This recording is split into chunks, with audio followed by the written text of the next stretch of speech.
আসসালামু আলাইকুম। পাউরুটি আর দুধ দিয়ে যে এত মজাদার লোভনীয় রেসিপি বানানো যায়, এই ভিডিও না দেখলে তা বোঝা যাবে না। আজকে আমি দুনিয়ার সবচেয়ে সহজ ও ঝামেলামুক্ত দুধ আর পাউরুটি দিয়ে নাস্তা বানিয়ে দেখাবো। আশা করছি আপনাদের এই দুধ পাউরুটির নাস্তা ভালো লাগবে। ভালো লাগলে লাইক কমেন্টও বেশি বেশি শেয়ার করে দিবেন।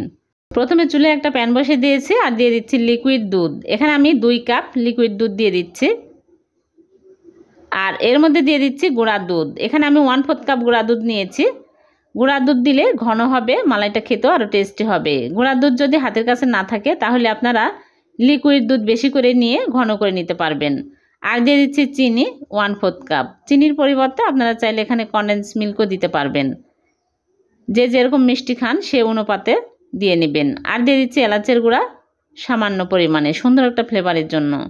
আর এখানে আমি কাঠবাদাম আর কাজু বাদাম নিয়েছি, কুচি করে দিয়ে দিলাম 1 টেবিল চামচ। দিয়ে নেড়ে চেড়ে জাল করে আমি ঘন করে নেব। অনবরত নেড়ে চেড়ে নিতে হবে, তাছাড়া কিন্তু তলায় লেগে যাবে।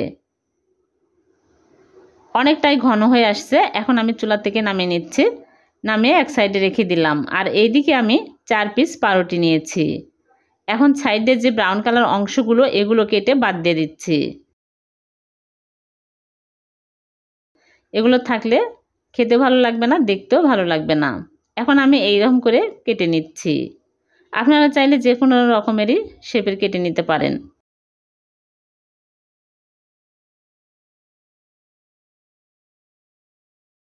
সবগুলো পাউরুটি আমি এইরকম করে কেটে নিচ্ছি। সবগুলো কাটা হয়ে গেছে। এখন আমি একটা সার্ভিং ডিশে তুলে নিচ্ছি।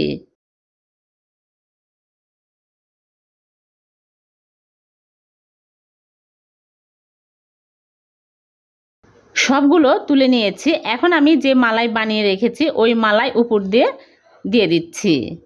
মালাইটা এরকম ঘন হলে এই নাস্তাটা খেতে বেশি মজার হবে। এখন সবগুলো মালাই এইরকম করে দিয়ে দিচ্ছি। দিয়ে আমি নর্মাল ফ্রিজে রেখে দেব 20 মিনিট। ঠান্ডা হলে এই নাস্তাটা খেতে বেশি মজার হবে আর সফট নরম তুলতুলে হবে।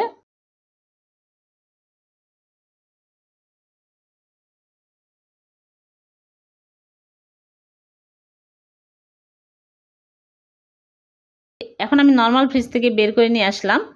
দেখুন কতটা সফট হয়েছে আর কত মজার হয়েছে। এত কম সময়ে যে এত মজার একটা নাস্তা বানানো যায়, আপনারা না বানালে না খেলে কিন্তু বুঝতেই পারবেন না। অনেক টেস্টি হয় আর খুবই কম সময়ে বানানো হয়ে যায়। ভালো লাগলে লাইক কমেন্টে বেশি বেশি শেয়ার করে দিবেন। চ্যানেলটি সাবস্ক্রাইব করে চ্যানেলের সাথে থাকবেন। আর পেজ থেকে দেখে থাকলে পেজটিকে ফলো দিয়ে রাখবেন। আবারও দেখা হবে নতুন কোনো রেসিপিতে। সে পর্যন্ত ভালো থাকবেন। আল্লাহ হাফেজ।